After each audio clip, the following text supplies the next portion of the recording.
Hello and welcome everybody to another episode of Books and Bytes. Today, we're diving into one of those books that, well, you know, echoes through the ages, a real heavyweight in political thought, Thomas Hobbes' Leviathan. Yeah, it's a book that just grabs you by the collar and says, think about this. What if everything you thought you knew about power, about society, even good and evil, was wrong? Okay, now that's how you set the stage. Yeah. So, for those of you maybe unfamiliar with Leviathan, what's the quick pitch? What's the core argument Hobbes is making here? Basically, in a nutshell, Hobbes argues that human beings are, at their core, driven by this desire for power and this fear of death. Okay.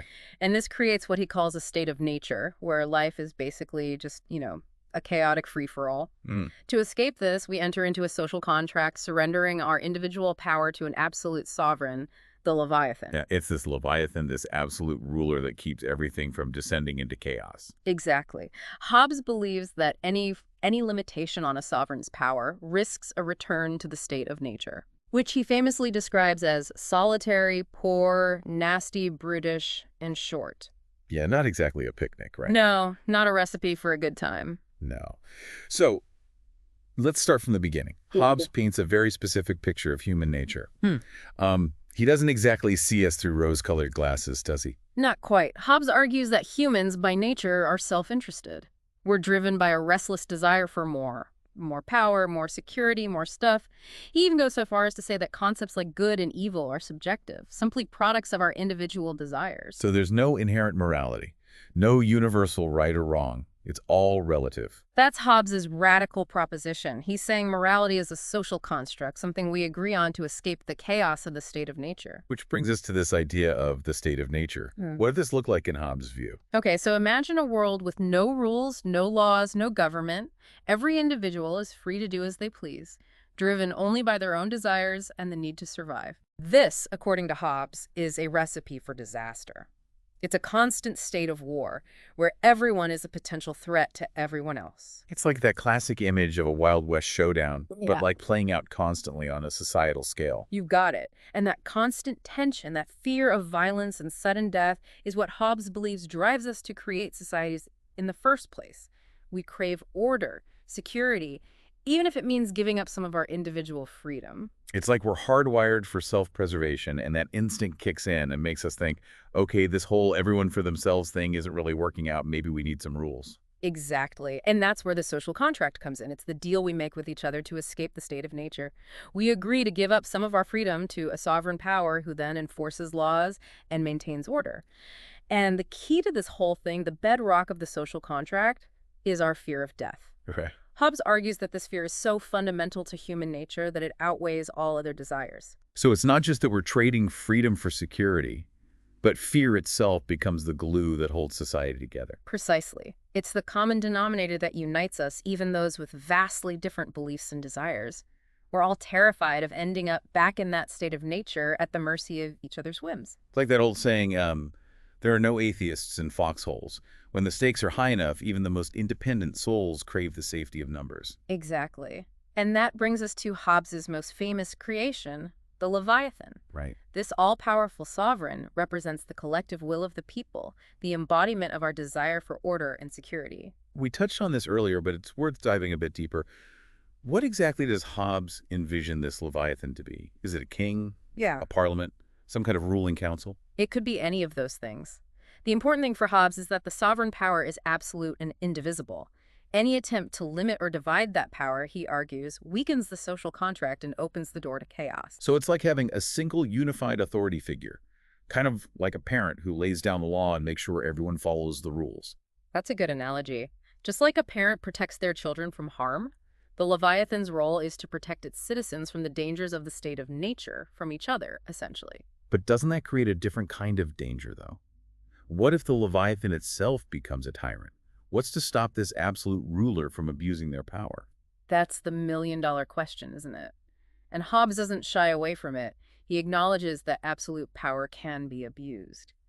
But he argues that even a potentially unjust sovereign is preferable to the chaos and violence of the state of nature. So it's a calculated risk, a gamble we take for the promise of security and stability. Exactly. And to ensure that gamble pays off, Hobbes argues that the Leviathan needs to be more than just powerful. It also needs to be perceived as legitimate, as having the right to rule. Which brings us to one of the most fascinating aspects of Leviathan, Hobbes's deep dive into human psychology.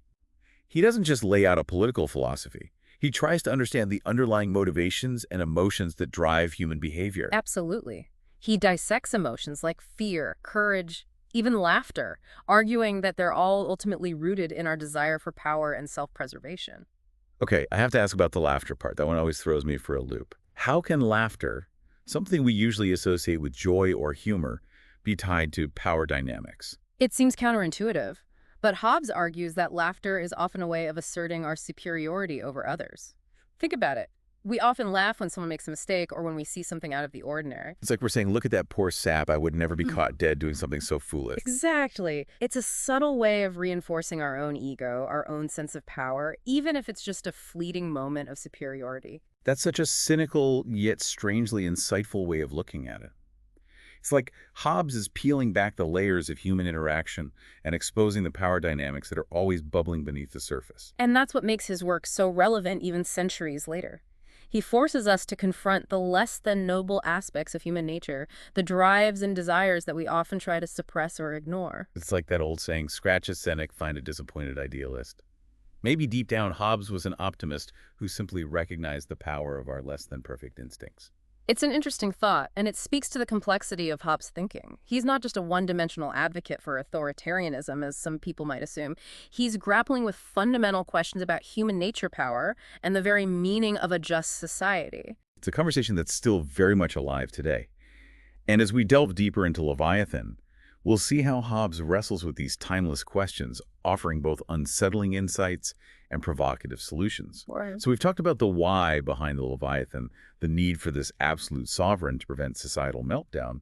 But what about the how? How does this Leviathan actually, maintain order and prevent things from slipping back into chaos? Well, for Hobbes, it all boils down to law. Okay. The Leviathan doesn't just wield power, it creates and enforces laws that provide a framework for a functioning society. So it's not just about brute force. There's a system of rules in place, a kind of social operating system that everyone agrees to abide by. Exactly. The social contract isn't just this vague agreement to, behave. It's made concrete through the laws established and upheld by the Leviathan. Right. These laws define acceptable behavior, they outline punishments for transgressions, and essentially they create a predictable environment where people can, live and interact without constantly fearing for their lives. It makes you think about the phrase rule of law in a whole new light. It's not just a nice-sounding principle. For Hobbes, it's the very foundation of a stable and prosperous society. Precisely. And here's where Hobbes gets really interesting. Okay. He argues that the sovereign's power to make and enforce laws must be absolute. Okay. Any limitation on this power, he believes, creates a crack in the foundation, a point of weakness that can be exploited. So no room for checks and balances, no separation of powers like we often discuss in modern democracies. Not in Hobbes' world. Remember, he's writing in a time of intense political and religious upheaval. Right. He's seen firsthand how easily divided power structures can lead to conflict and instability. It's like he's saying, if you're going to have a referee, you have to let them call the shots, even if you don't always agree with their calls. That's a great way to put it. And this applies to everything from religious institutions to systems of education. Hobbes believed that any entity or group operating outside the sovereign's control poses a potential threat to the social order. Speaking of education, Hobbes had some pretty strong opinions about the universities of his day, didn't he? He did indeed. In fact, he was surprisingly critical of them. He believed they were too focused on these abstract philosophical debates. Really? And not concerned enough with practical knowledge that could benefit society. So he wasn't anti-knowledge, just anti-knowledge for knowledge's sake.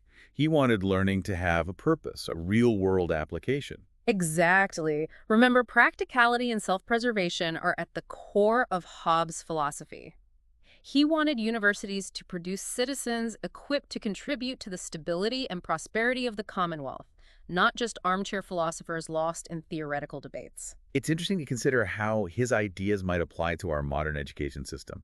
Do we focus too much on, rote memorization and standardized tests, and not enough on critical thinking, problem-solving, real-world skills? Food for thought. It certainly is, and that's the beauty of Hobbes' Leviathan. It's not just a historical artifact. It's a lens through which we can examine and critique our own societies, even centuries later.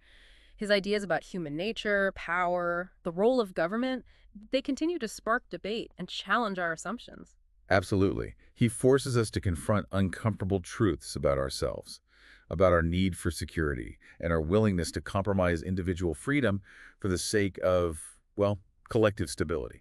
And perhaps most importantly, he reminds us that even the most stable seeming societies are built on this foundation of shared agreements, shared fears, and this constant negotiation between individual desires and the demands of the collective. It's a delicate balance to strike, and one that we as a society are constantly grappling with. Well, as we reach the end of our deep dive into Leviathan, one thing's for sure. This book doesn't offer any easy answers, but it does leave us with a whole lot to think about. It certainly does. It's a book that stays with you, prompting you to question your own assumptions about power, freedom, and the very nature of society. It's a challenging read, no doubt, but one that's ultimately incredibly rewarding. And on that note, we'll leave you to ponder the enduring legacy of Thomas Hobbes and his Leviathan. Until next time.